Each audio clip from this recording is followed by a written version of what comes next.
Chloride, that you see sort of.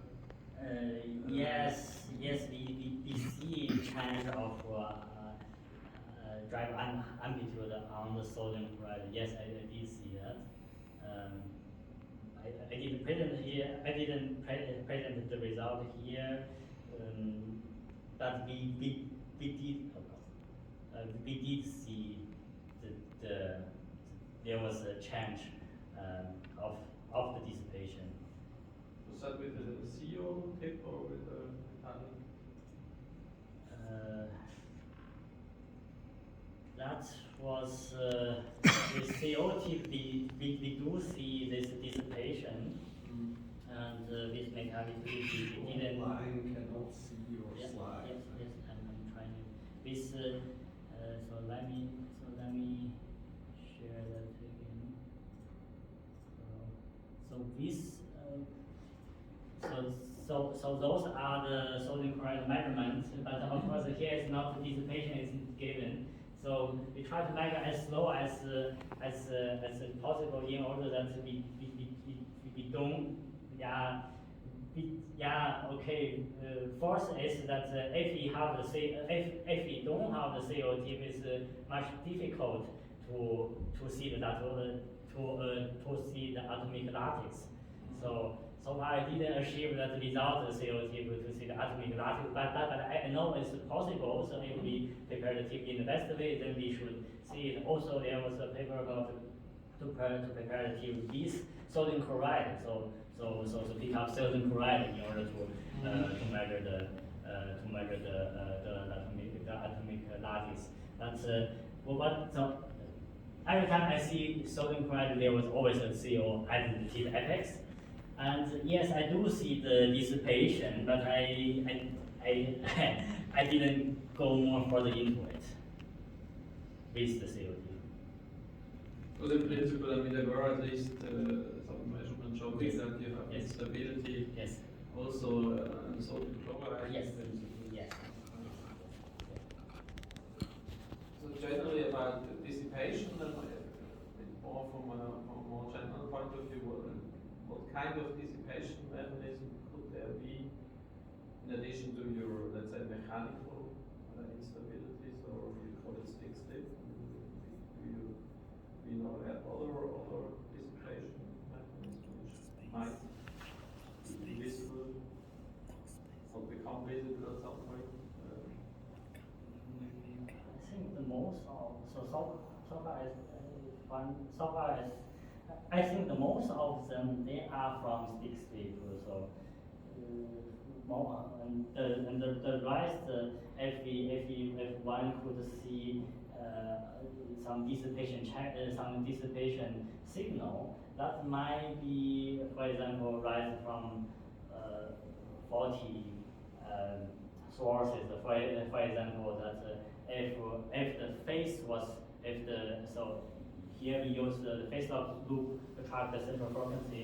If the phase was not tracked properly, then we of course need more oscillation and more oscillation force in order to contain the same cantilever amplitude, and therefore we might see there a dissipation, but it's not the real dissipation. And also similar things, for example, dissipation is actually measured by change of the quality factor.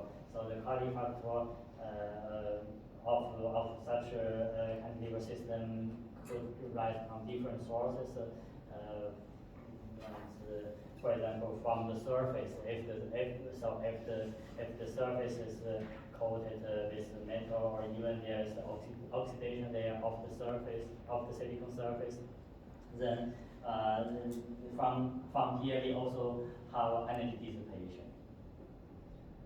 I mean, just to, for example, if you apply a voltage, or if you think that you have an insulator on a metal, it's not so far to maybe think about charges.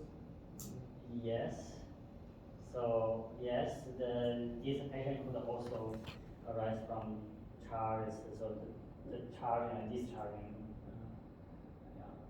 So from this quantum dots, for example, it has been observed that you get this charge and discharge, and it also gives you fluctuation. So, but in your case, you haven't seen any evidence of charging on the sodium chloride. Charging of the sodium chloride, yes, we do see across the steps actually. We do see there that it's not showing.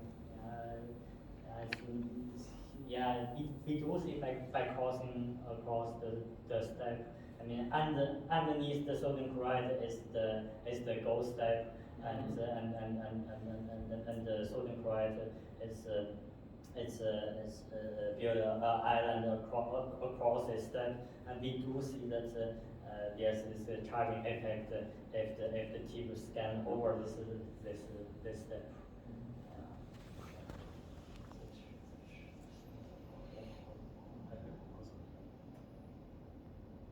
Thank you. Yeah. Thank you. Okay. Yeah.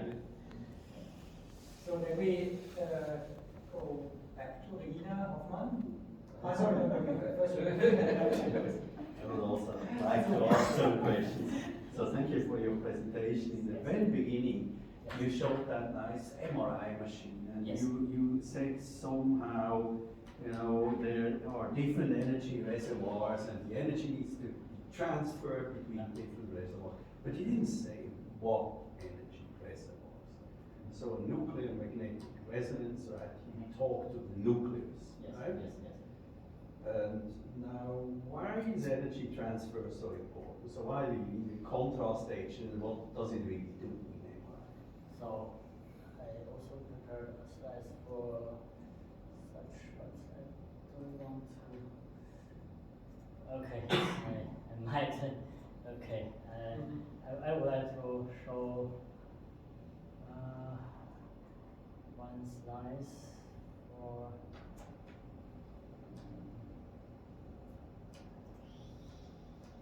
Yeah, and also need to share here.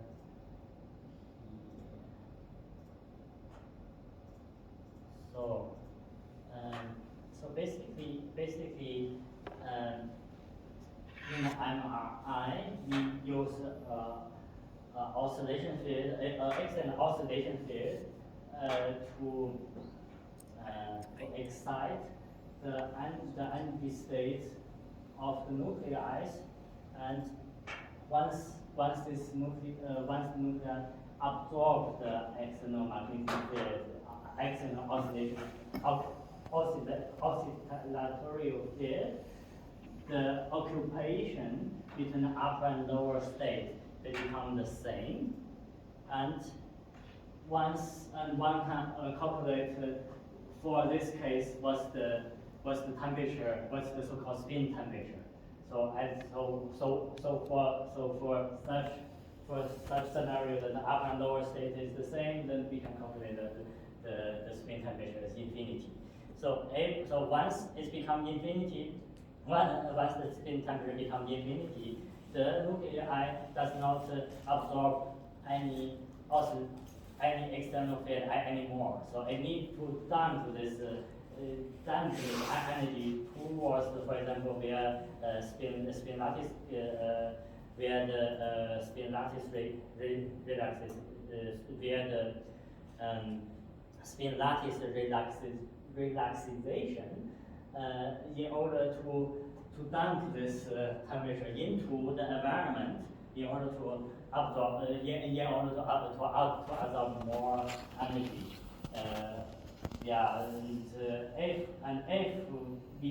If one could design such a system that this T spin could be dumped into the environment faster, and in the contrast agent, and one can see that from the background there will be from the background that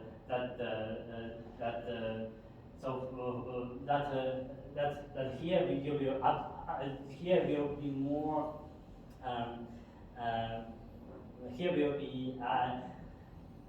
sorry I need to consider how I can express it in the nice way. So So there's a certain, so the aim, the molecules which you want to highlight in the mRNA, if it has the ability to dump the energy faster, and then therefore it can absorb more energy from the external field and become a white spot, and the rest will be as zero, and therefore you can see a contrast difference. Okay, let's move back to the field of AFM. You also showed an image of the pentacene molecule. Yes, yes. Now, if you want to get an image with atomic resolution, right? Yes. Let's say you want to image the silicon surface with atomic resolution, Yes. you want to form the incipient or a partial chemical bond between the atom on the tip apex and your surface, which Yes. provides Yes. an attractive force that has a very short distance dependence. Yes, yes, Now, if you put the CO molecule on the tip, and Yeah. if you have this pentacene on the surface, Yeah. you have a non-reactive tip. yes. And you also have a very non-reactive molecule sitting on the surface. Yeah. So why can you get atomic resolution in this guy? So it's actually due to that by crossing the bond, there's it is a bi-level system, and once the CO tip approach towards this bi-level system and become unstable. I didn't ask you about instabilities of the tip. That would have been my next question. Just explain me why you get atomic resolution. You have no, let's say, or you have a very weak short range attractive force. Yes. Yes, the reason that one can see the atomic resolution is because the Pauli repulsion. It's at that tip diameter distance, the oxygen, which is lower there, is really in the distance of Pauli repulsion, and therefore we see that therefore we can see that this short range Pauli repulsion modify the overall attractive van der Waals force. Okay. Now, you were already mentioning that there is a lateral instability of the CO tip, which indeed plays a role if people image such molecules. Yes. And they've often observed very sharp features between the atoms, right? And in basically a not so precise language, people say they image the chemical bonds between the atoms. I would strongly object that. I would say they didn't image the chemical bonds, right? And these very sharp, crispy features they see between these carbon atoms, they're not really the chemical bonds, right? They look like, it's very similar to this ball and stick model that we use to represent molecules, but actually they didn't measure the chemical bonds. Maybe you can comment on my comment. Why do I not like people saying that they really image the chemical bond?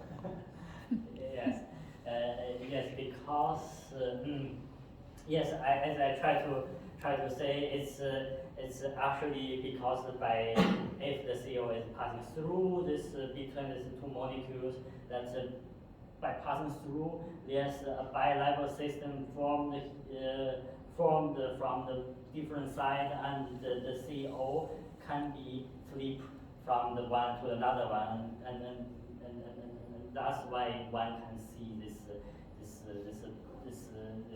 between the atoms in the pentacene, that one can see this sharp feature. It's simply because the atomic instability. Let me ask you a last question before I hand back to Regina. You talked about the fundamental mode of oscillation, you talked about the higher modes of oscillation. I would like to know from you, if let's say the fundamental mode is, let's say, at 100 kilohertz, Yes, right? yes. And we have a certain stiffness of the cantilever in the fundamental mode. What is the relation to the next higher mode, higher flexural mode? And what is the stiffness of the next higher flexural mode? The thickness of the next higher flexural mode, for example, the second flexural mode is 6.4 times higher than the first one, which in this case will be 640 kilohertz. 6.28 to be precise, Yes, right? yes. And what about the stiffness? The stiffness will be 40 times higher than the force collection model, which means in that case it will be times 40. Okay, now can you tell me, like, we have this factor of 6.28 between, let's say, the fundamental mode and the next higher mode. Yes, yes. Now, if you look at the string of a guitar string, right? Yes, yes. We will have the fundamental mode at some frequency, and the next higher mode will be a dollar frequency. Yes, yes. So we say the guitar string, or like also piano, Yeah. has a harmonic Yeah. overtone spectrum. Yes. So why for a cantilever we have these non-harmonic overtones? Because we have on the one side is fixed, but on another side is open end, and therefore it's That's true, but for an organ pipe that would be very similar. That's also open at one end and fixed at the other end, and nevertheless it's still harmonic. Mhm. So why is the cantilever non-harmonic?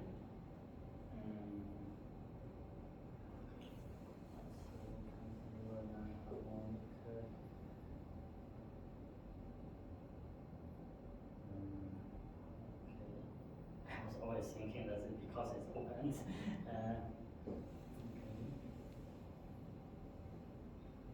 Well, think a little bit about, like if you have a normal spring, right, with a mass attached, and we would set up the harmonic oscillator equation, right? Where do we assume that the mass sits in this schoolbook model? So which will be in central of the geometry. So, Like for a normal harmonic oscillator, you have the spring, Yes, you have yes. the mass. Yes, yes. So, do you consider the mass of the spring? One should, but normally we don't. Exactly. Well, now, look at the cantilever. Where is the mass of the cantilever? So mass of the cantilever can be it's along the whole cantilever. And Yes. there is a tip attached at the end, but I think that is not what you're asking right now. No, that's exactly why the cantilever has non-harmonic overtones, because the mass is distributed The mass over is- the cantilever. Yes. Okay. I would like to head back to Regina Okay. before I Yeah. continue asking some questions. So then, please, Regina, can you continue the question? Mhm. Okay. Yeah, I have another question. You talked about the energy dissipation by fluctuations of a molecule on the surface. Yes. And you mentioned the model by Tsukkada and Gautier and Tsukkada. I was wondering, could you explain why did you use the molecule for measuring this dissipation, and why you didn't try, for example, on NaCl or on a gold atom on NaCl or a CO molecule on NaCl? Why you use this molecule for this study? Because this molecule, because the fluctuation frequency of this molecule is lower. It's as I try to mention, it's between 10K to 100K. It's yes, it's between 10K to 100K, which is much more closer to the oscillation frequency of the cantilever, and therefore cantilever can better measure this because both frequency they are very close to each other, and therefore the cantilever is more sensitive to this. So for example, the CO on the surface might oscillate at 10 Hz, normally we could not. One can of course also oscillate the cantilever in the such higher mode in the 10 Hz region, but therefore we lose too much contrast. Yeah, thank you. Exactly. Yeah, and the other question, maybe to go on with the same discussion, we discussed a lot about tip apices and the interactions you have, and actually people also get atomic resolution in molecules when they put an oxide tip. Yes. So I think it's usually copper oxide. Yes. And so maybe you can discuss a little bit about the difference between a CO functionalized tip and an oxide functionalized tip. What do you expect if you compare the two? So one is oxide functionalized tip is much more stiffer, and CO functionalized tip as a CO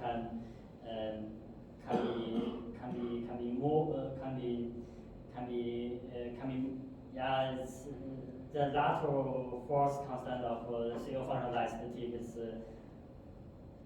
much more softer, and if we just have oxygen at the tip apex, it's much more stiffer. That was one of the difference between them.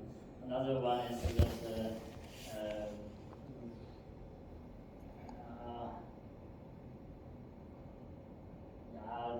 they require different functionalization steps. So for oxygen tube, one need to bake the surface up to a certain temperature to break the O2 into individual O's and cool the sample during the transfer in order to have a single oxygen atom attached on the surface for the pickup, and for picking up CCO, what we did is simply open the gas bottle of the CO and let the whole microscope absorb in our CO, and later on we try to find out one CO on the surface, which means CO functionalization is in this sense easier to be made. But furthermore, I don't know. Furthermore, I don't know what's the Well, we might discuss a little bit the interaction. Like you mentioned that the CO has very little short-range attraction yes. to the surface, and what do you expect for an oxygen atom? I will expect long interaction between the longer interaction between the tip and the surface. Okay, thank you.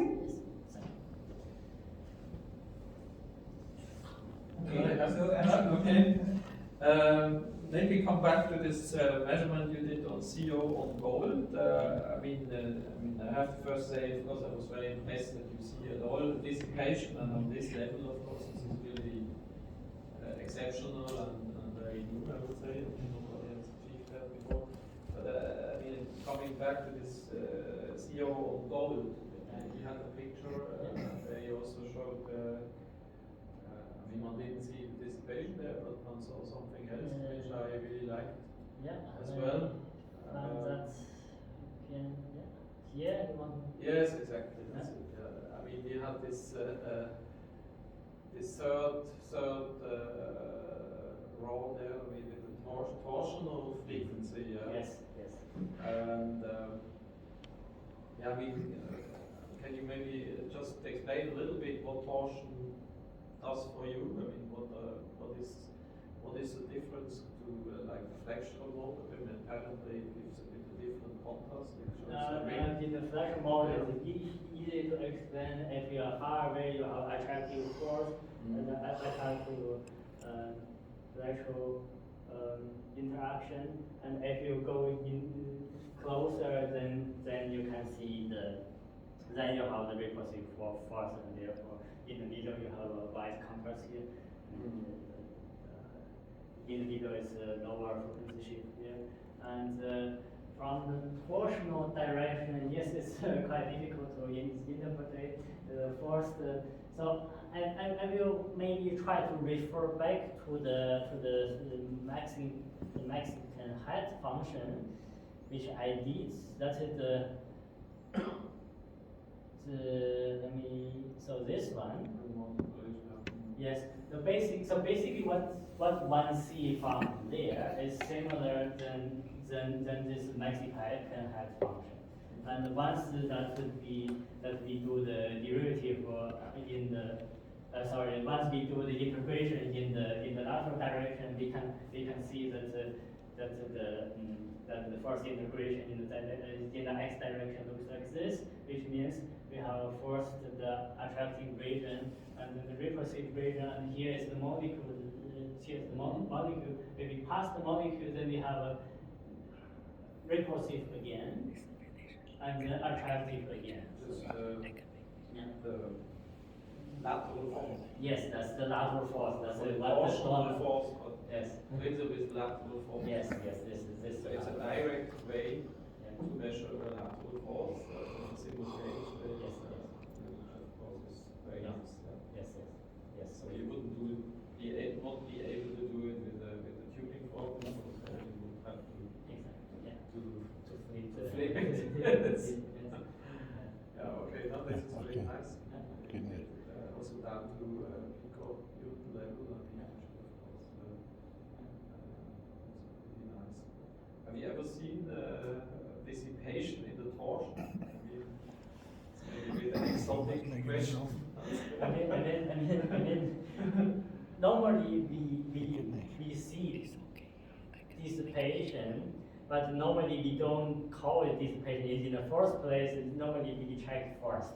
Normally we try to make the scan speed slower. In principle, friction. Yes. Usually, Basically, if you have friction, you have also. space to call it, it's a horizontal Yes. force, of course, Yes, but in this case, it's not Yes. okay, but have you seen it ever? Yes, we do see so friction or energy dissipation in that sense in the torsional direction as well. It's difficult to interpret what happens at which moment. So that's why I didn't show here. But yes, we do see as well in the lateral So is direction. it a similar, like a similar order of magnitude, like dissipation and flexural? Yes, it's in the similar order.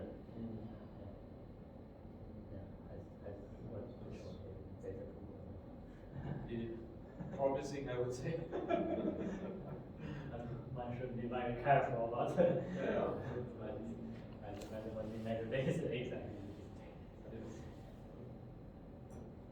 Okay, Hans up again. Yeah, I have a question concerning the manipulation. You were a bit quick there, so maybe we couldn't all appreciate what you have done. So maybe you can show the curve again where something happened. Yes, here. Yeah.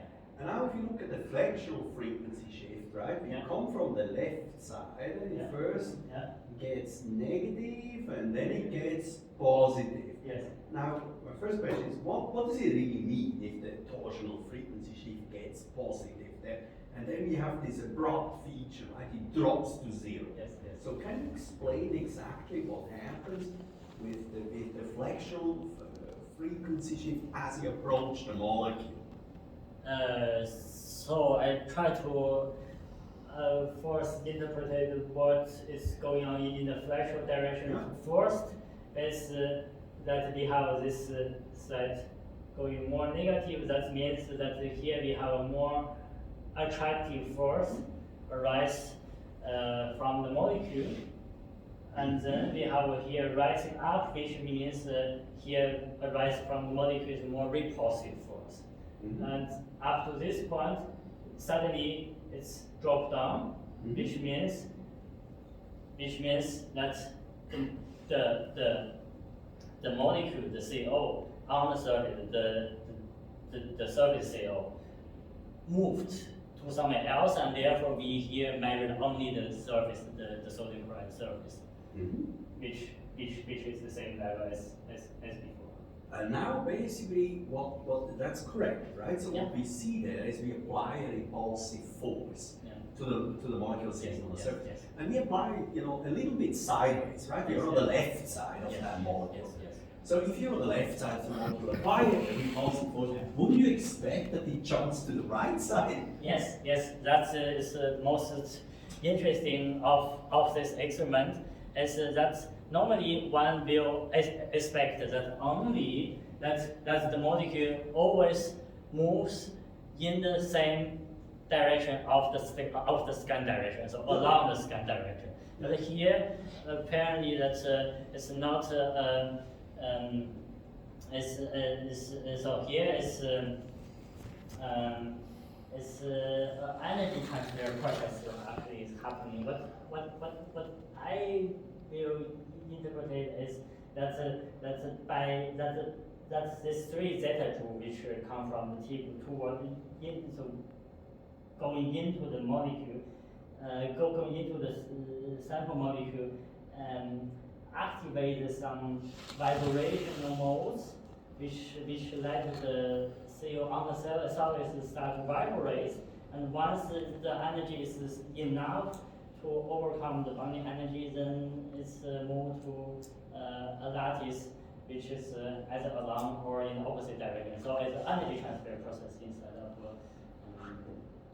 of Maybe you can point out how do you know that they jumped to the left side? Like if you look at your trace, right? The red trace, when you point it out with your laser pointer, the red trace, right, shows the trace that you record if you scan from the left to the right side, right? Yes.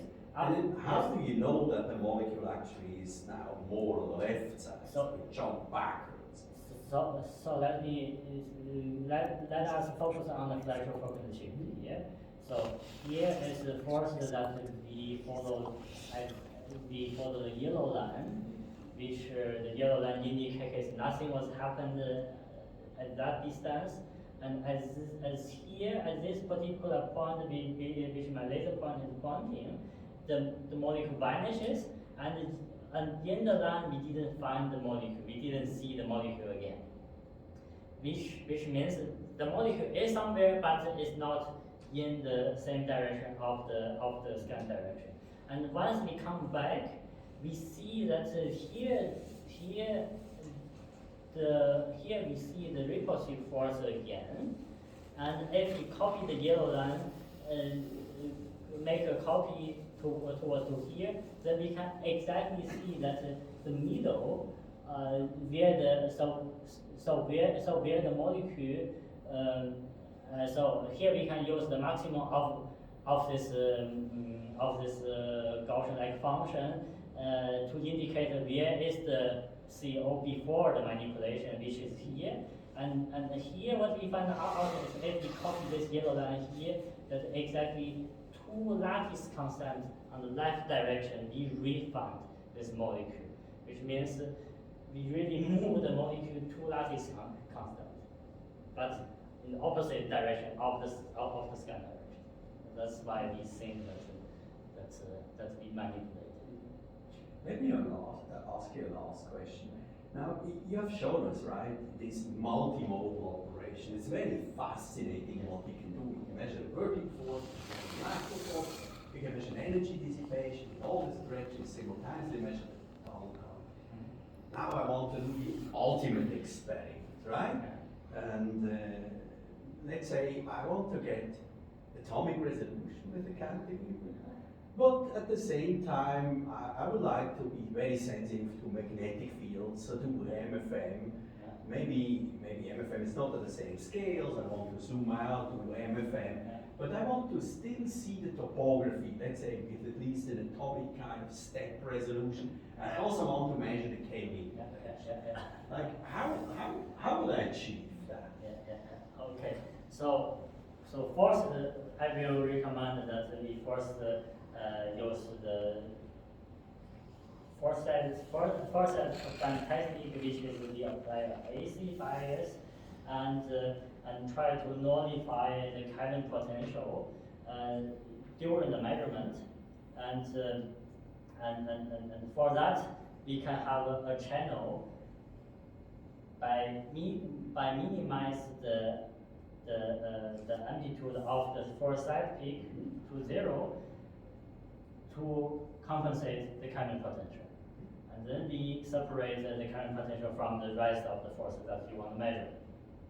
And then we want to coat the tip with the magnetic layers in order that this tip is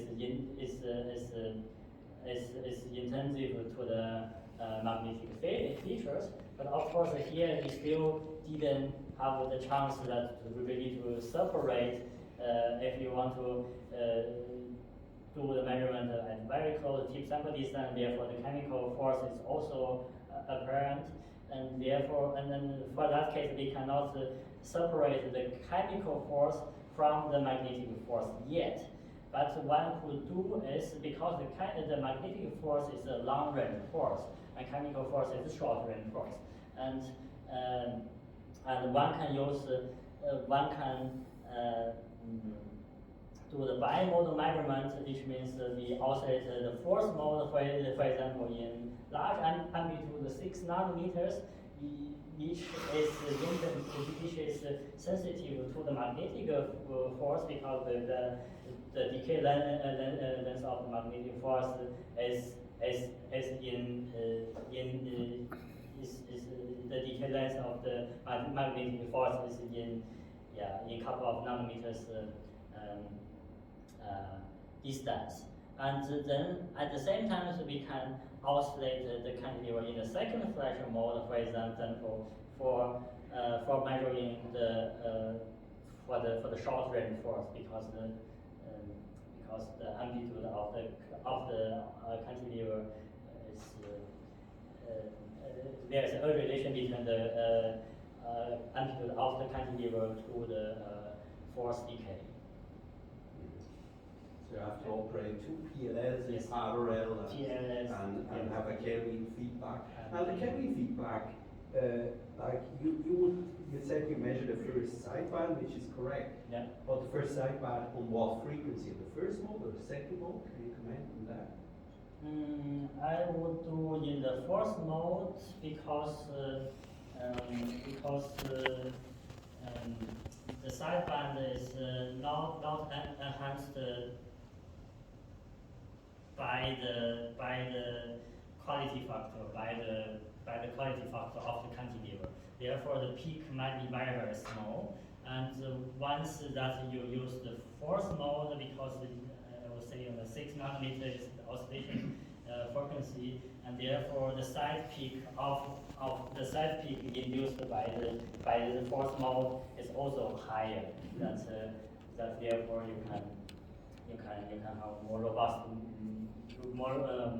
measurements than measure from the second, which is Okay. Maybe we come back to short round. Lina, do you have any short questions? For me, I have asked all the questions. Thank you. Okay. Thank you. And I'm also fine. I'm also fine.